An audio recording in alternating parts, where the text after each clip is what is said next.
Hello साथियों, welcome to कल्प education. आज हम करेंगे 2014 का एएसआरबी द्वारा यानी कि एग्रीकल्चर साइंटिस्ट रिक्रूटमेंट बोर्ड द्वारा जो एग्ज़ाम कराया गया था एओ और एफओ को लेकर, उसका हम मैथ का पार्ट आज देखेंगे। इसमें आपको अगर कोई डाउट होता है, कोई सवाल अगर समझ में ना आए या आप अपनी प्रैक्टिस कर रहे हैं तो आप उसका फ़ोटो खींच के इस व्हाट्सएप नंबर पर आप भेजेंगे। सिर्फ व्हाट्सएप करना है, तो या तो मैं उसका सॉल्यूशन वीडियो बना के आपको भेज दूंगा या आपको लिख कर सवाल का सॉल्यूशन करके भेज दूंगा, यानी कि आपका डाउट पूरा क्लियर हो जाएगा अगर मैथ में कोई परेशानी आपको आती है तो चलिए हम शुरुआत करते हैं। तो पहला क्वेश्चन देखिए क्या आया था उस समय पर। पहला क्वेश्चन आया था, यदि दो संख्याओं का सर्वोच्च सामान्य गुणनखंड यानी कि हाईएस्ट कॉमन फैक्टर और अनुपात क्रमशः 6 और 3:7 है, यानी हाईएस्ट कॉमन फैक्टर कितना दे रखा है 6, और जो दो संख्याएं हैं वो कितनी है 3:7 में, तो इन संख्याओं का न्यूनतम सामान्य गुणांक क्या होगा यानी लोएस्ट कॉमन फैक्टर क्या होगा। इस पर मैंने ऑलरेडी वीडियो बना चुकी है कि एलसीएम क्या होता है, एलसीएम को फास्ट तरीके से कैसे निकाल सकते हैं, तो आप देख सकते हैं। तो देखिए ए और बी दो संख्या, उनका अनुपात दे रखा है 3:1। मान लीजिए वो संख्या क्या है, ओरिजिनल में तो x से मल्टीप्लाई कर देते हैं तो 3x, पहली संख्या 3x है, दूसरी संख्या 7x है। इसका हाईएस्ट कॉमन फैक्टर हमें कितना दे रखा है 6। अगर हम इन दोनों संख्याओं का हाईएस्ट कॉमन फैक्टर निकालेंगे यानी वो कॉमन फैक्टर क्या है, तो वो कॉमन फैक्टर क्या है x ही तो है, जो दोनों में कॉमन है, जो इन दोनों को काट रहा है 3x भी x से कट रही है 7x भी, तो ये 6 क्या हो जाएगा x हो जाएगा, ठीक है ना। यानी x की वैल्यू हमें पता चल गई 6, तो ओरिजिनल वैल्यू क्या हो जाएगी अब a की एक वैल्यू आ रही है 3 × 6 और b की वैल्यू क्या आ रही है 7 × 6, यानी a है 3 × 6 और b है 7 × 6। अब इन दोनों नंबर का मुझे हाईएस्ट लोएस्ट कॉमन फैक्टर यानी एलसीएम निकालना, तो क्या होगा, एक 7 आ गया, एक 6 आ गया। अब 6 तो ऑलरेडी आ चुका है, b तो पूरा का पूरा उतार लिया, 3 उतार लिया, 7 से 42 42 × 3 यानी 126, यानी हमारा आंसर हो गया 126। अगर इसमें देखिए, अब मैं कंसेप्ट ज़्यादा नहीं बता सकता, डीप में नहीं जा सकता, सॉल्व करने का तरीका बताऊंगा, जो मेन बात होगी बता दूंगा। अब एलसीएम क्या होता है, एचसीएफ क्या होता है, अगर ये नहीं आता है तो आपको जो है मेरे द्वारा बनाई गई वीडियो देखनी होगी। अगर सवाल दे रखा है, यदि किसी वर्गाकार फर्श वाले कक्ष में 12 मीटर सबसे बड़ी, क्या कह रहा है, सबसे बड़ी सीधी लोहे की छड़ रखी जा सकती है, तो उस फर्श का क्षेत्रफल क्या करें। देखिए इस तरह से फर्श है जिसकी चारों भुजाएं बराबर है यानी स्क्वायर है। इस पर एक सबसे बड़ी छड़ी कितनी रख सकते हैं, दो डायगनली हम रखें, कैसे रखें डायगनली यानी कि विकर्ण के उसमें रखते हैं, तो उसकी लंबाई कितनी है 12 मीटर। अब हमें पता है वर्ग के चारों कोण कितने के होते हैं 90 डिग्री के होते हैं, तो 90 डिग्री के होते हैं, तो देखो ए बी सी, ये कौन सा त्रिभुज बन गया ए बी सी, ये समकोण त्रिभुज बन गया। समकोण त्रिभुज बन गया तो ये आधार हो गया, लंब हो गया, और ये क्या हो जाएगा कर्ण हो जाएगा। और कर्ण कितना होगा, ये ए है, ये ए है, तो ये कितना हो जाएगा √2a, यानी √2a कितना दे रखा है हमें 12 दे रखा है, तो a की वैल्यू कितनी आ गई 12/√2। अब हमसे क्षेत्रफल पूछा है, क्षेत्रफल का फॉर्मूला क्या होता है वर्ग में a² यानी भुजाओं का वर्ग कर दो, तो 12/√2 का कर देंगे तो कितना आएगा 144/2, यानी कितना आ गया 72 आंसर आ गया। कौन सा ऑप्शन है, खा ऑप्शन है। कोई ज़्यादा सवाल बड़ा तो है नहीं, बहुत इजी सवाल था। अगला क्वेश्चन आया है कि √5 √125 17.18 है, तो √80 + 6 √5 का मान बताइए। देखिए 17.88 से अगर हम सवाल को निकालेंगे तो कोई ऑप्शन नहीं निकलेगा, यह 17.88 की जगह कितना होना चाहिए 13.416 होगा, तब हमारा ये आंसर निकल जाएगा। तो ये कैसे होगा, अगर मान लीजिए 13.416 तो √5 और 125 है, 125 क्या हो गया 5 × 25, 25 का वर्ग क्या आ जाएगा वर्गमूल 5 आ जाएगा, तो ये 5√5 हो गया, यानी 6√5 की वैल्यू कितनी दे रखी है 13.416। अभी 80 क्या होता है 16 × 5, 16 क्या हो गया का वर्गमूल क्या हो गया 4, तो 4√5 और ये 6√5 है, 4√5 और 6√5, यानी कि 4√5 में मुझे 6√5 जोड़ना है, यानी कि 6√5 की वैल्यू कितनी है 13.416, लगभग √5 की वैल्यू होती है 2.23। अगर यहाँ पे हम 4 का गुणा 2.23 से कर देते हैं तो कितना लगभग आएगा, 4 × 12 4 2 9 8 9 और ये 8.9, इसमें 13 में 8 जोड़ेंगे तो कितना आ जाएगा 21, और ये लगभग बराबर है, तो 21 से ऊपर ये 22 पार्ट कर जाएगा, यहाँ 0.92 या 0.416, तो ये दोनों मिलके 1 और बढ़ा देंगे तो 21 से 22 आएगा, लगभग घ ऑप्शन इसका हो जाएगा इस तरीके से, ठीक है ना। ये सवाल गलत था तो उस समय शायद नंबर मिले होंगे। यदि दो संख्याओं का योग और घटाव क्रमशः 13 और 23 है, यानी कि हमने दो संख्या x और y मानी, x को बड़ा मान लेते हैं, तो x और y का योग कितना है 13 है, और बड़ी संख्या से छोटी घटाएंगे यानी घटाव कितना है 23 है। तो बताइए इनमें से एक संख्या कौन सी है, तो हम सॉल्व कर लेते हैं। दोनों को ऐड करेंगे 2x आएगा, यहाँ कितना आएगा 36 आ गया, यानी x की वैल्यू कितनी आ गई 18 आ गई। आइए x 18 तो y 13 कैसे आया हुआ है, यहाँ y की वैल्यू कितनी होगी -5, तो 18 या -5 होना चाहिए। तो -18 दे रखा है लेकिन हमारा होना चाहिए 18, यानी क्या हो गया y की वैल्यू हमें गिवन दे रखी है। अगला क्वेश्चन देखते हैं। जब किसी घड़ी में 8:30 बजते हैं तो उसकी दो सुइयों के बीच कितना कोण होगा, यानी कि एक बड़ी सुई होती है एक छोटी सुई होती है। छोटी सुई जो घंटे बताती है, बड़ी सुई जो मिनट बताती है, उनके बीच में कितने का कोण बनेगा जब 8:30 बजता है। तो भाई इसका सीधे फॉर्मूला होता है, ये रीजनिंग का एक क्लॉक वाला चैप्टर होता है उससे निकालते हैं। फॉर्मूला क्या होता है 60h - 11m/2 होता है। तो इसमें बस वैल्यू पुट करनी है। यहाँ पे घंटा कितना है 8 है, 8:30 मतलब साढ़े का मतलब क्या हो गया 30 मिनट, यानी 11 × 30/2 480, और ये कितना 11×3 = 300 अपॉन में 2, 480 में क्या 70 और 80 कितना हो गया 150/2, यानी कितना आया 75। ये कितना हो गया 75 डिग्री बनेगा भाई। क्या ऑप्शन हो गया क्या हो गया। ये फॉर्मूला याद कर लेना, रीजनिंग वाले चैप्टर में मैं पढ़ाने वाला हूँ। कैलेंडर मैंने आधा पढ़ा दिया है, क्लॉक ही पढ़ाऊंगा। ये दे रहा है कि यदि किसी एलिवेटर क्या होता है एक लिफ्ट होती है कि क्षमता में 12 वयस्क यानी 18 साल से ऊपर यानी आदमी जो है बैठ जाते हैं, या 20 बच्चे ही आ सकते हैं, उनकी इतनी कैपेसिटी है। तो इसमें 15 बच्चों के साथ कितने वयस्क चढ़ सकते हैं। तो देखिए कह रहा है या तो 12 आदमी आएंगे, ये 12 आदमी बैठा लो या 20 चिल्ड्रन बैठा लो। तो हम यहाँ से निकालते हैं 4 × 12 4 × 5 = 20। इनका रेशियो क्या आ गया, इनके वजन का 5/3 आ गया। यानी कि अगर मान के चलो एक आदमी 5 किलो का है और एक बच्चा कितने का है 3 किलो का है, तो हमें बताया तो 12 आदमी बैठ सकते हैं या 20 चिल्ड्रन बैठ सकते हैं। अगर आदमी बैठेंगे तो वजन कितना आ सकता है उस लिफ्ट में 12 × 5 = 60 किलो का। बच्चे बैठेंगे 3 किलो के, यानी 20 बच्चे बैठ सकते हैं 60 किलो के। अब हमसे पूछा है इनमें 15 बच्चे अगर हमने बैठा दिए तो कितने बड़े बच्चे आएंगे। तो भाई 15 बच्चे बैठ रहे हैं, 15 बच्चे, एक बच्चा 3 किलो का तो 45 किलो आ गए, यानी कि अभी 15 किलो के आदमी आ सकते हैं, 15 किलो के आदमी आ सकते हैं। एक आदमी कितने का है 5 यूनिट का, यानी 5 से भाग दे देंगे। कितनी बार जा रहा है 3 बार जा रहा है, तो कितने आदमी आ सकते हैं 3 आदमी आ सकते हैं। इस तरीके से सवाल को कर सकते हैं। एक्चुअली ये थोड़ा सा रिलेट कर दिया वर्क एंड टाइम वाले चैप्टर से।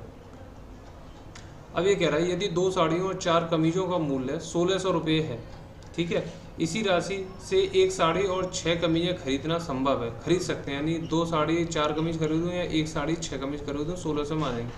तो यदि कोई व्यक्ति 12 कमीज खरीदना चाहता है तो उसे कितने की पड़ेंगी। मान लो साड़ी 80 रुपये की है, कमीज के रुपये की है, तो 2 साड़ी 4 कमीज 1600 की आ रही है। फिर कह रहा है एक साड़ी 4 कमीज भी 1600 की आ रही है। तो इनको सॉल्व कर लो, इनका क्या निकाल लो अनुपात निकाल लो, कितना आएगा 4 साड़ी और यहाँ कितना 6 साड़ी का। इनको जब हम सॉल्व करेंगे माइनस करेंगे तो क्या आएगा, यहाँ ऐसा आएगा 2s में से 1s गया, और 4k में से ये क्या था कितना आएगा -2k, और इधर क्या आएगा 0 आ जाएगा। यानी s/k, जब 2k इधर जाएगा तो यहाँ क्या आ जाएगा 2/1। यानी कि अगर साड़ी की कीमत क्या है कमीज की कीमत से दुगनी कीमत है, ठीक है, ये बताया गया, यानी कि 2 और 1। तो अब हमसे पूरा यदि कोई 12 कमीजें खरीदता है तो कितने की पड़ेंगी, ठीक है। ये कह रहा है जो साड़ी है वो दुगनी रेट की है कमीज से, यानी मान लो ये 2 यूनिट की है और ये 1 यूनिट की है। तो इसमें वैल्यू पुट करेंगे तो ये कितनी हो गई 4 यूनिट तो बन गई साड़ी से, और कमीज से भी बन गई 4 यूनिट। तो ये कितना है 1600 के बराबर है, 1600 रुपये के बराबर है 8 यूनिट। 8 यूनिट 1600 की है तो 1 यूनिट कितने की आ गई 200 रुपये की आ गई, ठीक है। अब हमसे पूछ रहा है 12 कमीज कितने की आएंगी। एक कमीज 1 यूनिट की है तो 12 कमीज कितने की हो गई 12 यूनिट की हो गई। तो 12 यूनिट की वैल्यू निकाल दो, 200 × 12 कर देंगे, कितना आ जाएगा 2400 आ जाएगा। यानी कि 12 कितने की आ जाएंगी 2400 की। क्या ऑप्शन हो गया, खा ऑप्शन हो गया। पिता माता व पुत्री की वर्तमान आयु का अनुपात है 7:6:2। माता और पुत्री की आयु में 24 वर्ष का अंतर है, तो पिता की वर्तमान आयु क्या होगी। देखिए ये दे रखा है अनुपात, अब बता रखा है माता और पुत्री की आयु में 24 वर्ष का अंतर है, जबकि अनुपात के हिसाब से कितने का अंतर है, ये 6 यूनिट की है, ये 2 यूनिट की, तो कितने का अंतर है 4 यूनिट का। ये 4 यूनिट कितने के बराबर है 24 के, तो 1 यूनिट कितने के बराबर हो गई 6 के, यानी हर एक इकाई कितने की है 6 की है। तो बताइए पिता की वर्तमान आयु कितनी है, पिता की वर्तमान आयु कितनी है 7 है, तो 7 यूनिट है। तो 1 यूनिट 7 की है तो 6 की, तो 7 यूनिट कितने की होगी 7 × 6 = 42 की। अगर आपसे पूछा माता की उम्र बताइए वर्तमान कितनी है, तो 1 यूनिट 6 की, तो 6 यूनिट कितने की हो जाएगी, 36 की। और पुत्री कितने की हो जाएगी, 12 साल की, ये 42 की होगी। तो इस तरह से हम ये सवाल कर सकते हैं। अब सवाल दे रहा है यदि 10,500 रुपये की राशि 5 वर्ष में साधारण ब्याज की दर से 18,900 रुपये होगी, यानी 5 वर्ष में इसको 8400 रुपये क्या मिल गई, ब्याज मिल गई। कौन सी वाली है, साधारण ब्याज। साधारण ब्याज हर साल क्या होती है, सेम रहती है। तो बताइए ब्याज की दर क्या होगी। 10,500 रुपये थे, अमाउंट कितना हो गया 18,900, तो यानी साधारण ब्याज कितनी मिली है, 8400 रुपये। ये कितने साल में मिली है मुझे, 5 साल में। तो 1 वर्ष में कितनी ब्याज मिलेगी, तो 8400 में 5 से भाग दे देंगे, 5 एकम 5 आएगा। 3 और 4 कितना होता है, 34 होता है। 5 छक्के 30 और 4 जीरो कितना हो गया, 1680। यानी एक उसमें कितनी मिलने वाली है मुझे, 1680 रुपये मिलने वाली है। यानी कि 10,500 रुपये पर मुझे 1 साल में कितनी ब्याज मिल रही है, वही क्या आ जाएगी, रेट बता देगी। अगर ये 1680 कितने रुपये हैं, यानी कितना परसेंट है 10,500 का, वही क्या होगी इसकी रेट होगी। 2 जीरो से 2 गया, तो ये 7 से कितनी बार कट रहा है, 7 एकम 7, 7 पंजे 35, 7 दूनी 14, 7 चौक 28, 240। अब ये देखो 15 से 15 एकम 15 और कितना है 9 जीरो 15 छक्के 90, यानी रेट कितनी चल रही है, 16% चल रही है। इस तरह से सॉल्व कर सकते हैं। अगर नहीं आता है ये तरीका समझ में अच्छे से, तो आप क्या करना, सिंपल इंटरेस्ट की छोटी सी वीडियो 8-10 मिनट की, उसमें पूरी थ्योरी पढ़ा रखी है, आप उसे एक बार जरूर सुन लेगा। सारे सिंपल इंटरेस्ट के सवाल आपके हो जाया करेंगे। अगला सवाल है, पाइप का और खा किसी टंकी को 20 घंटे और 30 घंटे में भर देते हैं, और पाइप गा जो है टंकी को 40 घंटे में खाली कर दे। यदि तीनों पाइप एक साथ खोल दिए जाते हैं तो हमें ये बताना है कि ये टंकी कितनी देर में भरेगी। तो मान लीजिए 20 घंटे में भरता है, ये 30 घंटे में, और ये 40 घंटे में खाली कर देता है। तो ऐसे सवाल टाइम एंड वर्क के क्वेश्चन में आते हैं। तो आपको सबसे पहले क्या करना है, एक हमें मान लीजिए वो टंकी कितने लीटर की, टंकी की कितनी क्षमता है, वो हमें एज्यूम करनी होगी। वो कैसे करेंगे, जो इसका एलसीएम आया, मान ली टंकी कितनी, एलसीएम आया 120, तो 120 लीटर की टंकी है। पहला वाला अगर छोड़ दिया है तो ये कितनी देर में भर देगा टंकी को, 6 भर देगा। यानी कि एक घंटे में कितना बढ़ेगा, 6 लीटर। ये कितना बढ़ेगा, खा वाला 4 लीटर। और ये घंटे में कितनी खाली करेगी, 3 लीटर ये खाली करेगी। यानी तीनों मिल के करें, तीनों को मिला दिया जाए तो ये 6 लीटर बढ़ेगा, ये 6 लीटर 4 लीटर भरेगा, और ये 3 लीटर खाली करेगा। 6 और 4 10, और 10 में से 3 के 7 लीटर। यानी कि 1 घंटे में कितना लीटर भरा जा रहा है, 1 घंटे में कितना लीटर एक्चुअल में भरा जा रहा है, 1 सेकेंड, 1 घंटे में कितना लीटर भरा जा रहा है, 1 घंटे में कितना भरा जा रहा है, 7 लीटर। 6 4 10, 10 में से 3 गए तो कितना आ गया, 7 आ गया। 1 घंटे में 7 लीटर भरा जा रहा है, भरना कितना है, 120। तो 120 में 7 से भाग दे देंगे। 1 घंटे में 7 लीटर भरा जा रहा है, भरना कितना है, 120। अगर कोई कॉन्सेप्ट ढीला है तो वर्क एंड टाइम की मेरी वीडियो देख लीजिए, एकदम पक्का हो जाएगा तुम्हारे को कैसे करने। अब निकाल लीजिए, 7 एकम 7, 5 जीरो 7 कितना होता है, 49। फिर 1 बचेगा, 7 एकम 7, इतना घंटे आ गया। ठीक है, तो आंसर कितना हो गया, खा ऑप्शन हो गया। अगला सवाल देखिए, पिछले वर्ष राहुल की आयु उसकी बहन की आयु से कितनी थी, 3 गुना थी। तो जैसे हमने लिख लिया, पिछले वर्ष कितनी थी, 3 गुना थी। अगले वर्ष में बहन की आयु से कितना हो गया, 2 गुना रह जाएगा। वर्तमान को छोड़िए, वर्तमान के बाद जो अगला वर्ष आएगा उसमें 2:1 हो जाएगा। तो 4 वर्ष बाद राहुल की आयु क्या होगी। देखो जब भी यानी एज वाले सवाल आए, आयु वाले सवाल आए, तो देखिए मेरी उम्र और तुम्हारी उम्र जो भी होगी, आज जो डिफरेंस है उसका डिफरेंस 10 साल बाद भी वही रहने वाला है। डिफरेंस हमारा कोई चेंज नहीं होगा। तो यहाँ पर डिफरेंस कितना है, 2 यूनिट का, और यहाँ पर डिफरेंस कितना है, 1 यूनिट का। तो मुझे डिफरेंस पहले सेम बनाना पड़ेगा। तो क्या करूँगा, इन दोनों का एलसीएम क्या होता है, 1 और 2 का 2 होता है। तो 2 से ऊपर इसमें मल्टीप्लाई कर दिया, तो ये क्या बन गया, अनुपात 4:2 रहेगा। तो 2:1 अब ये क्या आ गया, 4:2। ठीक है, इन दोनों के बीच में 2 का डिफरेंस हो गया। अब ये 1 से 2 हो रही है, कितने वर्ष का गैप है यहाँ पे, 2 वर्ष का गैप है। वर्तमान से पीछे की उम्र दे रखी है, वर्तमान से आगे की दे रखी है। यानी 1 यूनिट कितने के बराबर दे रखी है, हमें 2 वर्ष के बराबर दे रखी है। ठीक है, तो इसकी हमसे पूछा है कि राहुल की 4 वर्ष बाद क्या उम्र होगी। तो या तो पीछे की उम्र निकाल लो या आगे निकाल लो। हम पीछे की उम्र निकाल लेते हैं। पीछे की उम्र कितनी है, 1 यूनिट थी, तो 1 यूनिट 2 के बराबर। तो राहुल 1 साल पहले कितने का, 2 का था। तो आज की डेट में राहुल की बहन 2 की है, और राहुल कितने का होगा आज की डेट में, 1 वर्ष पहले कितना था, 6 का। पिछले वर्ष 6 का था। तो आज की डेट में कितने का होगा, 7 का होगा। 4 साल बाद कितने का होगा ये बताइए, 4 साल बाद कितने का हो जाएगा, 7 और 4 11। कितना हो जाएगा, 7 और 4 11। अगर इसमें कोई दिक्कत है तो मुझे बताइएगा, मैं इस पर एक वीडियो बना दूंगा। अभी इस पर हमारी एक वीडियो नहीं बनी है एज को लेकर, इस पर मैं जल्द पढ़ाने वाला हूँ। तो आप देख सकते हैं। बस इसमें दो चीज़ का याद रखना आता है, डिफरेंस जो होता है दो लोगों की एज में वो सेम रहता है, और ये साइड में जो डिफरेंस आया है उस यूनिट को गिवन ईयर से हमें कंपैरिजन करना होता है, सवाल हमारा निकल जाता है। का कोई कार्य 80 दिनों में कर सकता है, ठीक है। का 10 दिनों तक कार्य करता है और उसके बाद खा शेष कार्य को 42 दिनों में समाप्त करता है। तो का और खा इस कार्य को कितने समय में पूरा कर सकते हैं, ये हमसे उसने पूछा है। भाई का किसी काम को 80 दिन में करता है, लेकिन का ने काम कितने दिन करा, 10 दिन करा, यानी 70 दिन काम नहीं करा। वो 70 दिन का काम किसने करा, खा ने करा। कितने दिन में, 42 दिन में। यानी का 70 दिन का काम खा ने कितने दिन में कर दिया, 42 दिन में कर दिया। यहाँ से इनकी क्या आ जाएगी, इफिशियंसी आ जाएगी का और खा की। कितनी आएगी, 42/70 है, तो 7 10 या 7 6 यानी 3/5। अब इसको ऐसे रीड करो, का एक दिन में काम कितना कर रहा है, 3 यूनिट, और खा एक दिन में कितना काम कर रहा है, 5। का पहले कितना काम कर रहा था, 80 दिन में पूरा काम खत्म कर देता। का एक दिन में कितना करता है, 3 करता है। तो टोटल वर्क कितना आ गया हमारा, इस 80 दिन में कितना काम करेगा ये जो का कितना करता है, 3, 80 × 3 इससे कर देंगे तो टोटल वर्क आ गया हमारा 240 काम है हमें करना है। अब पूछ रहा है का और खा इस कार्य को कितने समय में पूरा कर सकते हैं, मिलके कितने दिन में कर देंगे। मिलके कितना करेंगे, एक का 3 करता है, ये 5 करता है, तो मिलके 8 करते हैं ये काम। और काम है कितना, 240 में 8 से भाग दे देंगे तो कितना आ गया, 30 आ गया। उत्तर कितना होना चाहिए, खा होना चाहिए, ठीक है ना। तो बहुत सिंपल सवाल है, अभी तक इतने सवाल करे हैं, कोई ऐसा सवाल नहीं बहुत ज़्यादा टफ आ गया हो। सिंपल सवाल आ रहे हैं। किसी सोसाइटी में 18 व्यक्तियों को छोड़कर शेष सभी 50 वर्ष से अधिक हैं, आयु के हैं। यानी एक सोसाइटी में 18 लोगों को छोड़ दो तो सभी 50 से ऊपर है, यानी 51 52 53 के हैं, लेकिन 50 से नीचे या 50 के कितने, 18 ही लोग हैं।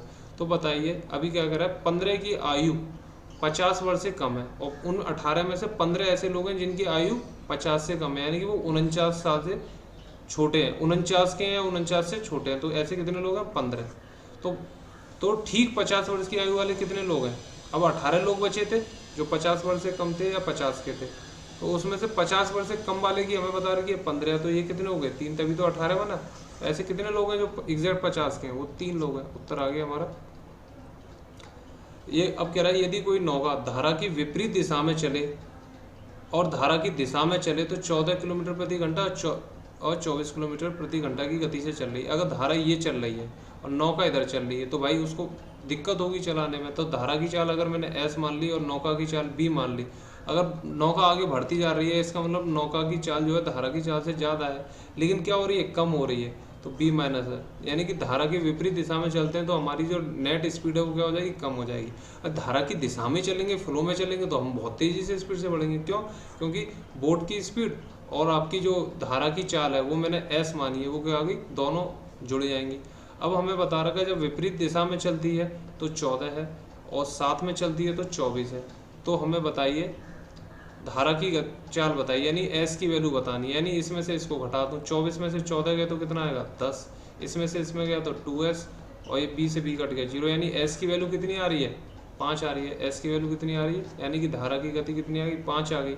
अब धारा अगर 5 है तो ये कितना रहा होगा, 19 ही तो रहा होगा। 19 में से 5 के 14, यानी कि अगर आपसे नाव की पूछता नौका की तो वो कितनी आती, 19 आती। अब ये सवाल दे रखा है, ये सवाल तुम्हें नहीं दिख रहा हो तो मैंने यहाँ लिख दिया, ये लिखा है 0.65, 3 बार लिखा है, 0.08 है, 0.65, 0.6, 13। ये देखो अब ये सवाल क्या कह रहा है, ये कह रहा है कि भाई ये एक ही बार रिपीट कर दिया ये, ठीक है, और ये 0.08 है। 0.08 को क्या लिख सकते हैं, 8 बट्टे कितने पॉइंट के बाद 3 संख्या 3 है, तो 8 क्या होता है, 2 का क्यूब होता है, और 1000 किसका होता है, 10 का होता है, तो 2/10 का क्यूब, 10 से भाग देंगे 0.3 का क्यूब। इसको मैंने B मान लिया, यानी कि ये कितना है, 0.2 का क्यूब लिखा हुआ है यहाँ पे, है ना, और इसको मैंने क्या नाम दे दिया, B क्यूब। अब ऊपर क्या बन गया, A cube minus B cube, नीचे क्या बन गया, A का स्क्वायर है, 0.054 किससे आया है, ये B का स्क्वायर करेंगे, 0.2 का 0.2 से मल्टीप्लाई करेंगे तो 0.0, यानी कि A square plus B square. अब A का B से मल्टीप्लाई कर देंगे तो कितना बन जाएगा, 0.3 बन जाएगा, यानी 0.65 में अगर हम 0.2 से मल्टीप्लाई करते हैं तो कितना आ जाएगा, 0.13, यानी कि A B बन गया। यानी कि पूरा कन्वर्ट हो गया, फॉर्मूला बन गया। A cube minus B cube का फॉर्मूला होता है A minus B, A square plus B square plus AB। तो A square plus B square plus AB नीचे लिखा हुआ है, इससे ये कट गया। तो A माइनस B, A है पॉइंट से रखा, मैं A दे रखा है 0.65 और B कितना दे रखा है, 0.2। 0.65 में से 0.2 जाएगा तो कितना आएगा, 0.45। तो उत्तर क्या हो गया हमारा, का। अब सवाल है, यदि किसी संख्या का 200% 140 है तो उस संख्या का 160% क्या होगा। हम उस संख्या को मान के चलेंगे वो कितनी है 100%। कोई संख्या अपने आप में 100% होती है तो उसका 200% कितना दे रखा 140, तो 100% कितना हो गया भाई 70, यानी वो संख्या है कितनी 70। ये हमसे पूछा नहीं है, लेकिन अब मैं यहाँ से सवाल निकाल सकता हूँ। 100% कितना 70 के बराबर है, तो मुझसे पूछा 160% कितना होगा, यानी कि 1% कितना है 70/100, तो 160% कितना होगा 70/100 गुणा 160, 60 जीरो से दोनों चलेंगे, 16 सत्ते कितना होता है 60, 16 सत्ते कितना 70 और 42 कितना हो गया 112, तो कितना आ गया आंसर 1 का आ गया हमारा। अगला सवाल देखते हैं, यदि कोई कार हैदराबाद से किसी स्थान तक पहुंचने में 7 घंटे लेती है और लौटने पर उसकी गति 12 किलोमीटर प्रति घंटा बढ़ जाने से उसे हैदराबाद वापस पहुंचने में 2 घंटे कम लगते हैं, तो कार द्वारा तय की गई दूरी क्या होगी। देखो ये हैदराबाद पे ए पोजीशन नाम दे दिया और ये बी पे जा रहा है, तो इसकी दूरी डी है। जब ये S1 स्पीड से जाता है तो इसे कितना समय लगता है 7 घंटे लगता है, यानी T1 टाइम है 7 घंटे। जब वह लौट कर आता है तब वह अपनी स्पीड बढ़ा देता है 12 किलोमीटर प्रति घंटा, यानी स्पीड हो गई S1 + 12। लेकिन अब समय कितना कम लग रहा है 2 घंटे कम लग रहा है, यानी टाइम 2 कितना लग रहा है 5 लग रहा है। तो अब एक बात समझिए, जब दूरी अपनी कांस्टेंट होती है, जब अपनी दूरी कांस्टेंट होती है तो स्पीड इन्वर्सली प्रोपोर्शनल होती है टाइम के, यानी कि इस 2 स्पीड का रेशियो लेंगे तो वो उनका विपरीत होगा टाइम का, S1/S2 T2/T1 हो जाता है। तो S1/S2 T2/T1 दे रखा है, T2 कितना है 5 है, T1 कितना है 7 है, तो यहाँ से जो रेशियो निकला वो स्पीड का रेशियो निकला। अब देखिए जो स्पीड S1/S2 स्पीड कितनी बढ़ाई गई है 12 किलोमीटर बढ़ाई है, लेकिन जो हमने रेशियो में कितनी बढ़ी है 2 यूनिट बढ़ी है, तो 2 यूनिट कितने के बराबर होगी 12 यूनिट के, 1 यूनिट कितने के बराबर होगी 6 के।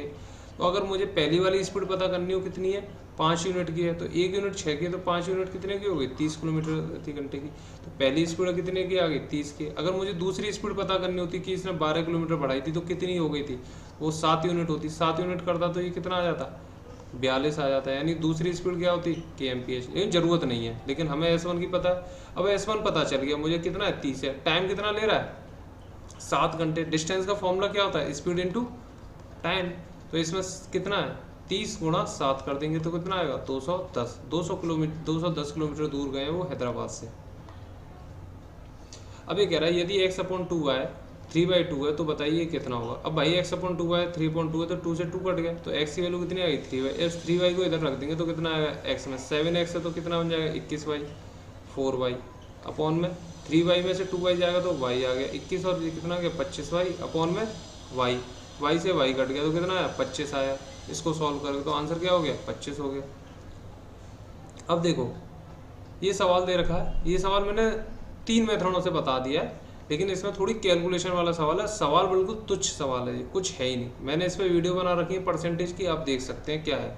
यदि कुछ सामान बेचने पर कोई व्यक्ति लगातार 25%, 15% या 10% की छूट देता है, यानी कोई चीज़ थी उस पर पहले 25% कह रहा, फिर और ले लो 15%, फिर कह रहा और 10% ले लो, यानी चीज़ सस्ती सस्ती होती जा रही है। तो ऐसे करने के 3 तरीके हैं, यानी टोटल छूट कितनी दी गई है 25%, 15% और 10% की जो टोटल नेट छूट आई वो कितनी हुई आफ्टर ऑल। तो ऐसे मत कर देना कि 25 और 15 40 और 10 50, नहीं, ये आंसर गलत है, नेट ऐसे नहीं आती है। तो देखो सबसे पहला तरीका थर्ड वाले से देखते हैं। अगर कोई चीज़ 100 है, 25% कम होगी तो वो 75 रुपये की हो जाएगी, और 75 में फिर वो 15% कम होगी, यानी 75 से 15% कम होगी तो चीज़ कितनी की हो जाएगी 63.75 की, और 63.75 से वो 10% गिरेगी और कम हो जाएगी तो कितने की हो जाएगी 57.375 की।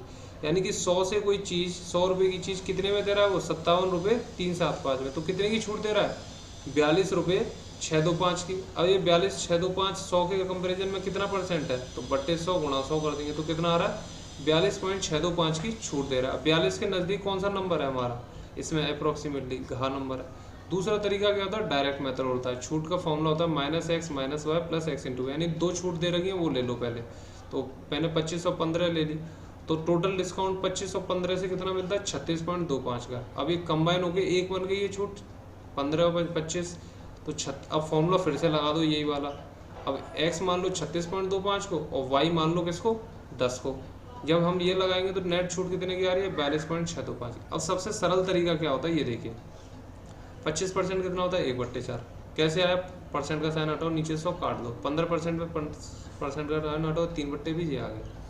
कोई चीज़ 4 से कितनी होगी, 3 होगी ना, घट रही है कितना, 4 का 25% घट रही है, 4 का 25% 1 होता है। ऐसे ही 20 का 15% 3 कम हो रही है, 10 का 10% यानी 1 कम हो रही है, यानी 10 से 9 हो गई, ये इतनी हो गई, ये इतनी हो गई, ये हो गई। अब इनका आपस में मल्टीप्लाई कर दो, तो ये कितना आ गया 800, ये कितना आ गया 459, यानी कि कितने की कमी आई, 341 की। किसके कंपैरिजन में, 800 के कंपैरिजन, यानी 800 वाली चीज़ 459 में बिक रही है तो 341 की छूट हो रही है, तो परसेंटेज में कितनी आएगी, करेंगे 46.625%। तीनों तरीके से हो गया। ये मैंने आपको वैसे ही बता दिया है, लेकिन इतना टफ सवाल है नहीं है, सिर्फ कैलकुलेशन वाला सवाल है। अब इस सवाल में कोई एरर है, यदि 140 की वैल्यू इतनी है तो बताइए 220 का 40% गुणा x क्या हुआ। अब ये मैंने करके देखा, मुझे इस सवाल में कुछ एरर लगा, तो इस सवाल को हम छोड़ देते हैं, 120 सवाल में गड़बड़ है। अभी कह रहा है यदि किसी संख्या का 5 में से चौथा भाग, 5 में से चौथा भाग क्या होता है, कोई चीज़ 5 है उसका चौथा भाग, यानी 4/5 की बात हो रही है। किसी संख्या को, उस संख्या को मैंने x मान लिया, उसका 5 में से चौथा भाग यानी x का 4/5, उस संख्या के, उसी संख्या के 4 में से 3 भाग, 4 में से 3 भाग यानी 3/4 करा, 4 में से 3 भाग यानी 3/4 से 4 बड़ा है, यानी ये वाला भाग जो है कितना बड़ा है, 4 बड़ा है। तो अगर मैं इसको इसके बराबर रखना चाहूँ, ये वाला भाग बड़ा है तो बड़ा है और मुझे बराबर करना है, तो छोटे वाले को ही तो 4 दूंगा, ठीक है कि नहीं। अब इसको सॉल्व कर दो, 4x/5 है और ये 3x, ये इक्वल टू का साइन आ गया यहाँ पे, 3x/4 + 4 है। इसको सॉल्व कर दीजिए एलसीएम वगैरह लेके, कितना आएगा, यहाँ 4 आएगा, 3x और ये 16 आ गया और यहाँ 4x/5 आ गया। क्रॉस मल्टीप्लाई कर दिए, कितना आ जाएगा, 16x, 15x और ये 80, ये इधर आएगा तो x की वैल्यू कितनी आएगी, 80। हमसे पूछ रहा है संख्या क्या होगी, तो 80 होगी, बात खत्म हो गई।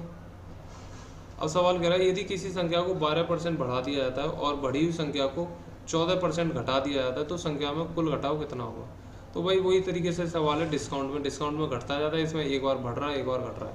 तो 100 रुपये वाली चीज़ है वो 12% बढ़ेगी, 112 की हो जाएगी। 112 से अगर उसे 14% घटाऊंगा तो कितनी की हो जाएगी, 96.32 की। तो कितना घट रहा है, 3.68 घट रहा है। अब 100 पे कोई चीज़ घट रही है तो उतनी ही परसेंट घट जाती है, यानी 3.68% की डिक्रीमेंट हो गया। लगभग पूछ रहा है 3.68 किसके नज़दीक है, 3 के नज़दीक है, 4 के नज़दीक है। भाई 3.5 से ज़्यादा है तो हमारा आंसर ये होना चाहिए। दूसरा तरीका क्या है, पहले बढ़ी तो प्लस, घटी तो माइनस। अब +x है -y, तो +x -y करके माइनस आ जाएगा, यहाँ वैल्यू पुट करिए 1.68, तो कितना आ गया 3.68। या तो इस मेथड से कर लो, इससे कर लो। अब कह रहा है यदि 3 संख्या ऐसी हैं कि 2 संख्याएं तीसरी संख्या से क्रमशः 15% और 20% अधिक है, यानी 3 संख्या ऐसी हैं कि पहली 2 संख्या तीसरी संख्या से 15% और 20% है। तीसरी संख्या मैंने 100 मान ली तो ये 15% ज़्यादा है तो ये 115 हो गई, दूसरी संख्या 120 हो गई। पहली संख्या दूसरी संख्या की कितने प्रतिशत है, पहली संख्या जो है इस संख्या की सेकंड संख्या की कितने प्रतिशत है, तो निकाल लेते हैं। पहली संख्या किससे कंपैरिजन हो रहा है, दूसरी वाली से, 120 गुणा 100 कर दो, तो कितने नज़दीक है, तो लगा के देखेंगे तो ये कितना आ रहा है, 12×90 कितना होता है, 108 और 108 पॉइंट लगाएंगे तो कितना है 70 तो 9 पंजे और 9 पंजे के बाद कितना आएगा 60 होता है 10 और 9.58 यानी 95.8% के करीब आंसर आ रहा है। कितनी है 95.8, तो लगभग में कितनी हो गई 95.8 है, ठीक है। 95.8 लगभग 96 के बराबर आ रहा है आंसर, तो उत्तर हमारा खा हो गया। अब सवाल कह रहा है यदि सेब की कीमत 17 रुपये प्रति सेब है और तरबूज की कीमत 25 रुपये प्रति तरबूज है, यानी एक सेब 17 रुपये का, एक तरबूज 25 रुपये का, राजू इन फलों को 210 रुपये में खरीदता है, तो इन आंकड़ों के लिए सही समीकरण क्या बनेगा, इक्वेशन बनानी है। तो मैंने मान लिया सेब x के हैं, मैंने कितने सेब खरीदे x, एक सेब 17 रुपये का, तरबूज मैंने y खरीदे, एक सेब कितने का, एक तरबूज कितने का 25 का, तो कितना हो गया 17x और 25y से मैंने कितने खरीदे 210 खरीद लिए। तो इक्वेशन यहाँ तो 120 दे रखा है, ये हो नहीं सकती, ये हो नहीं सकती। अब देखिए ये x और y मैंने अपनी मर्जी से माने हैं, अगर मैं सेब को y मान लेता और तरबूज को x मान लेता तो इक्वेशन क्या बन जाती 17y + 25x, तो आंसर कितना था 210। यानी कि इसका आंसर जो है दोनों हो सकता है, खा भी हो सकता है और घा भी हो सकता है, ये बात को ध्यान रखना। सवाल में कुछ नहीं, इक्वेशन बनवानी थी जो हमारे को 5th क्लास में सिखा दिया जाता है। अब कह रहा है 3000 रुपयों पर 4% साधारण ब्याज की दर से 90 रुपये प्राप्त करने में कितना समय लगेगा। एसआई का 10 मिनट की वीडियो आप देख सकते हैं, बहुत ही सिंपल है, सब समझ में आ जाएगा एसआई के बारे में। तो देखिए रेट हमें 4% दे रखी है, एसआई 90 है, पी 300 है। अब प्रिंसिपल यानी मूलधन 3000 रुपये, हमें रेट पता है, तो पहली साल हमें कितनी ब्याज मिलेगी, 3000 का 4% ब्याज मिलेगी। तो कितनी मिली, 120 रुपये। और भाई ये है कितनी, मिलनी कितनी है, 90। तो बताइए कितने महीने में 90 मिल जाएगी मुझे, एक साल में तो 120 मिल रही है, यानी 12 महीने में मुझे कितनी मिल रही है, 120 मिल रही है। तो 90 रुपये कब मिलेंगे, यानी कि एक महीने में कितनी मिलेगी, 120/12, यानी एक महीने में 10 रुपये। तो 90 रुपये मिलने में कितने लगेंगे, 9 महीने लगेंगे। तो उत्तर कितना हो गया, 9 महीने उत्तर आ गया। अब कह रहा है का और खा किसी व्यापार में 2:3 के अनुपात से निवेश करते हैं, वे लाभ का 5% भाग विद्यालयों को दान कर देते हैं। यदि का हिस्सा 850 रुपये, तो बताइए कितना लाभ हुआ। तो देखो बड़ा ही ट्रिकी सवाल है, जिस रेशियो में उन्होंने अपना पैसा लगाया उसी रेशियो में उनका पैसा जो है लाभ होगा। तो 2:3 में पैसा लगाया तो लाभ भी इतने में होगा। का हमें अमाउंट दे रखा कितना है, तो अब हम इसे लाभ कह देते हैं। इतने में पैसा लगाया तो 2:3 में लाभ हुआ। तो 2 यूनिट 850 की, तो 1 यूनिट कितने की हो गई, 425 की हो गई। तो टोटल कितना लाभ हुआ है, 5 यूनिट। तो 5 यूनिट कितने के बराबर हो गया, 425 गुणा 5 कर देंगे तो कितना आएगा, 25, 5 दूनी 10 और 10 और 2 12, 12 5 24 2125। ठीक है, ये 2125 क्या आया, ये इन दोनों में आपस में बटा है। लेकिन भाई सोचिए, इनको लाभ मान लिए, दोनों को मिला के 100% हुआ, इन्होंने इसमें से 5% किनको दे दिया, दान कर दिया। तो इनके बीच में कितना रुपये बटा, 95%। तो ये 95% 2:3 में बट गया, यानी 95% कितने के बराबर है हमारा, 2125 के बराबर है। ठीक है, 95% 2125 के बराबर है। तो 1% कितना होगा, 2125/95। तो 100% कितना होगा, एक्चुअल में नेट लाभ कितना हुआ, तो कितना लाभ हुआ, लाभ तो भाई 100% हुआ, बाद में तो दान दिया। तो कितना आएगा, 2125/95 गुणा 100। तो अब देखिए ये 100/95 की वैल्यू कितनी होगी, 1 पॉइंट समथिंग होगी। ठीक है, 1 पॉइंट समथिंग होगी। तो 2125 के ही नज़दीक आंसर आने वाला है, यानी कि घा के करीब आंसर आएगा। आप कैलकुलेट करना कैलकुलेटर से, 2125 गुणा 100/95 यही लाभ है। तो ये लाभ क्या 2137 के करीब आ रहा है। तो यही आंसर हो जाएगा हमारा। समझ गए ना 95% क्यों करा, भाई दान दे दिया इन्होंने, लाभ तो 100% हुआ, दान दे दिया तो 95% आ गया। यदि किसी रेलगाड़ी की लंबाई 160 मीटर है, यह उस व्यक्ति के पास से 4 सेकंड में गुजर जाती है। ठीक है, इस आदमी से 4, तो रेलगाड़ी की दिशा में चल रहा है, रेलगाड़ी की दिशा किधर है, इधर है। तो आदमी भी किधर चल रहा है, इसी दिशा में चल रहा है। तो कितनी स्पीड से, 2 किलोमीटर प्रति घंटा की स्पीड से। और ये किस स्पीड से चल रही है, ऐसे स्पीड से। तो बताइए रेल की, भाई ऐसे सवाल में जो रेल की जो लंबाई होती है वो डिस्टेंस का काम करती है। तो रिलेटिव स्पीड कितनी हो गई, पहले तो ये देखो भाई, S-2 तो रिलेटिव स्पीड हो गई km/h में। ठीक है, डिस्टेंस कितना है, 160 मीटर है।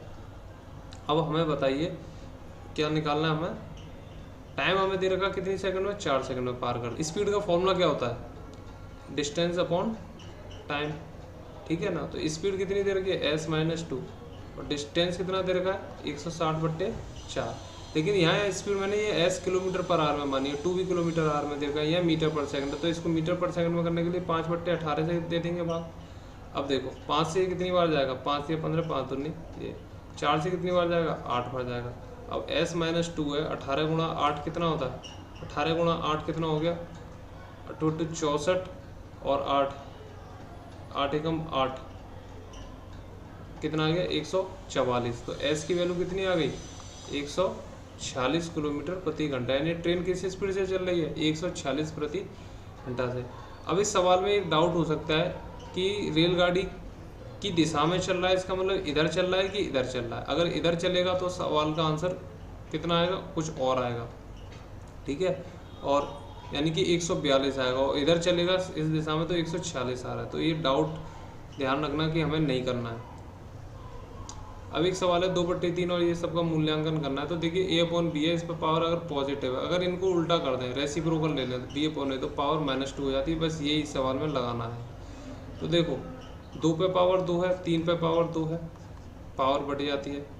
ठीक है, 2 पे पावर -3 है और 5 पे पावर -3 है और 3 पे पावर 2 है और 5 पे पावर कितनी है 2 है। 3 पे पावर 2 से 3 पे पावर 2 कट गया, 2 पे पावर 2 है, सेम बेस पे पावर ऐड हो जाती है तो 2 पे पावर 2 आ गया -1 और 5 पे पावर 3 है तो कितना आ गया 5 पे पावर -1, यानी कि 2/5 पे पावर -1 है तो उत्तर कितना हो गया 5/2 पे पावर 1, यानी 5/2 कितना आंसर आपका। यदि किसी किले में 60 सैनिकों के लिए 20 दिन का प्रावधान है तो 24 सैनिकों के लिए क्या होगा। अब 60 सैनिक हैं उनको 20 दिन आराम से रह सकते हैं, तो बताइए 24 सैनिकों के लिए ये प्रावधान कितने दिन के लिए होगा। मान लो एक सैनिक एक दिन में 1 किलो खाता है तो 60 सैनिक एक दिन में कितना खाएंगे 60 किलो, तो 20 दिन में कितना खाएंगे 60 गुणा 20, ये उनका भोजन हो गया, यही प्रावधान करते हैं। अब ये भोजन जो है, अब ये भोजन सिर्फ 24 लोगों में बंटना है, यानी कि एक दिन में 24 किलो खपेगा तो ये कितने दिन चलेगा, 24 से भाग दे दो, 6 चौक 24, 10 आया, 4 से 5 गया तो कितना आया 50, यानी कि ये 50 दिन में ख़त्म हो जाएगा भोजन, क्योंकि अब सैनिक 60 से कितने कर दिए गए हैं 24 कर दिए गए। अब आज का लास्ट सवाल देखते हैं। यदि 3000 रुपये पर 8% वार्षिक ब्याज दर दी गई है, इस पर वार्षिक ब्याज कितनी मिल रही है मुझे, चक्रवृद्धि ब्याज मिली है मुझे कितनी 499 रुपये 20 पैसे, तो ऋण की अवधि बताइए कितने समय में मुझे ये 499 रुपये मिलेंगे। तो अब इसमें कॉमन सेंस निकालना है, मूलधन दे रखा है, रेट दे रखी है, तो एक वर्ष में पहले वर्ष मुझे ब्याज कितनी मिलेगी 240, ठीक है। फिर दूसरी आएगी तारीख, दूसरा वर्ष आएगा, उसमें भी कितना मिलेगा 3000 का 8% 240, और अब देखो 499 कुल ब्याज मिली है और 2 वर्ष की ब्याज मैंने अगर ऐसा ही काट दूं तो कितना आएगा 19.2, 499 480 के तो कितना है 19.2, यानी अब ब्याज पर इस 240 पर मुझे ब्याज कितनी मिली 19.2। अब ये देखना है कि ये 8% है क्या इसका, तो 240 का 19.2 क्या 8% है नहीं, तो 19.2 अपॉन में 240 करूँगा गुणा 100 करूँगा तो ये कितना आएगा 24 अट्टे 192। हाँ ये 8% यानी कि रेट से मैच कर गया, यानी ये कितने समय की बात हो रही है 2 वर्ष की बात हो रही है। कॉमन सेंस से इस सवाल को लगाइए, फॉर्मूला लगा के तो फंसी जाओगे। तो देखिए इसमें हमने 30 सवाल देखे, बाकी के बचे हुए 20 सवाल हम अगली वीडियो में देखेंगे, क्योंकि वीडियो बहुत लंबी हो गई है इसलिए मैं इसे लंबा नहीं करना चाहता हूँ। तो मिलते हैं नेक्स्ट वीडियो में।